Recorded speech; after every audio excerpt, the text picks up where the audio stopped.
ناظرین، سب سے پہلی اور بنیادی چیز یہ ہے کہ زکوٰۃ کس پر فرض ہے۔ یہاں سے شروع کرتے ہیں۔ دیکھیے ناظرین، زکوٰۃ صاحب نصاب مالدار پر ہے اور سال میں ایک مرتبہ فرض ہے۔ اب صاحب نصاب شریعت کے نزدیک، شریعت کی روح میں کون ہے، مالدار کون ہے شریعت کے نزدیک؟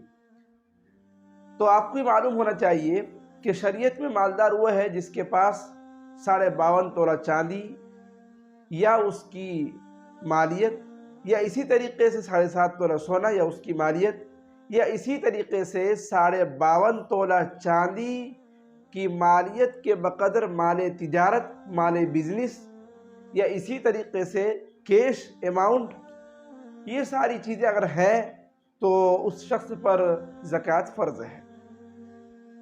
اب یہ جاننا ہے کہ 52.5 تولہ چاندی کی مالیت کیا ہے، یا 52.5 تولہ چاندی کتنے گرام میں ہوتا ہے، یہ جانیں گے ہم۔ دیکھیے ناظرین، آپ کو معلوم ہونا چاہیے کہ 52.5 تولہ چاندی تقریباً 612 گرام میں ہوتا ہے۔ یعنی اگر آپ کے پاس 612 گرام چاندی ہے تو 52.5 تولہ ہے، اور اتنی چاندی ہونے کی وجہ سے آپ مالدار مانے جائیں گے۔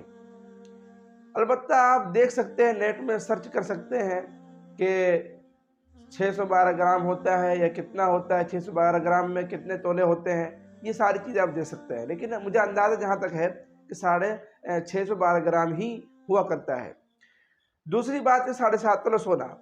لیکن اس وقت اس زمانے میں متاخرین مفتیان کرام جو فتویٰ دیا وہ یہ ہے کہ چاندی ہی کو نصاب کے لیے متعین کیا جائے۔ کیوں؟ اس لیے کہ چاندی کی مالیت بہت کم ہوتی ہے اور سونے کی مالیت تو بہت زیادہ ہو جاتی ہے۔ اگر سونے کو نصاب ٹھہرا رہے ہیں تو اس میں غریبوں کا فائدہ نہیں ہوگا۔ کیوں؟ اس لیے کہ بہت ہی کم لوگ ہوں گے جن پر زکوٰۃ فرض ہوگی، اور اگر چاندی کو نصاب ٹھہراتے ہیں تو اس میں غریبوں کا فائدہ ہوگا۔ کیوں؟ اس لیے کہ 52.5 تولہ چاندی کی مالیت کم سے کم 50 سے 55 ہزار ہوگی، تو 50 سے 55 ہزار اکثر لوگوں کے پاس ہوا کرتا ہے۔ سال بھر کھانے پینے اور دیگر ضروریات کے بعد 50 سے 55 ہزار بچ جاتے ہیں، لیکن 7.5 تولہ سونے کی مالیت کو اگر دیکھیں گے تو بہت زیادہ اماؤنٹ بن جائے گا۔ تقریباً آپ مان لیجئے کم نہیں تو 5 لاکھ بڑھ سکتے ہیں۔ ہوتا ہے یہ سمجھیے کہ 52.5 تولہ چاندی اس کی مالیت، اب 52.5 تولہ چاندی لیکن اماؤنٹ ہے، یا 52.5 چاندی نہیں ہے، آپ کے پاس 50 تولہ چاندی ہے اور کچھ اماؤنٹ ہے، دونوں کو ملا کر کے دیکھیں گے کہ 52.5 تولہ چاندی کی مالیت یعنی 50 سے 55 ہزار کو پہنچتی ہے یا نہیں ہے۔ اگر پہنچ جاتی ہے زکوٰۃ فرض ہو جائے۔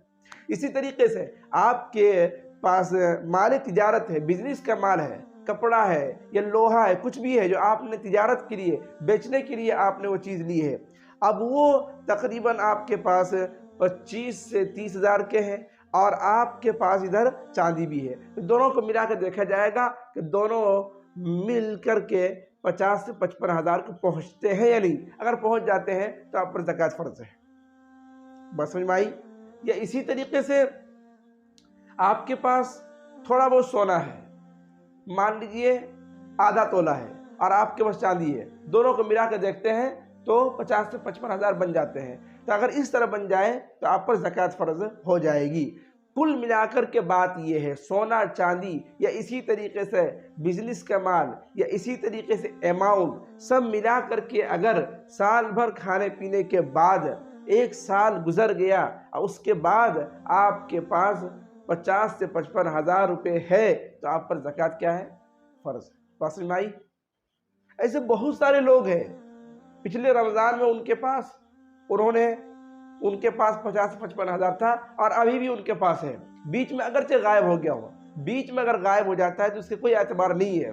شریعت اس طرف نظر نہیں رکھتی ہے اور نہ ہی نظر کرواتی ہے، بلکہ دیکھنا یہ ہے کہ سال کے شروع میں تھا اور اس سال کے اخیر میں بھی ہے، تو سال کے شروع میں اور سال کے اخیر میں اگر آپ کے پاس ہے تو آپ پر کیا ہے؟ زکوٰۃ فرض ہے۔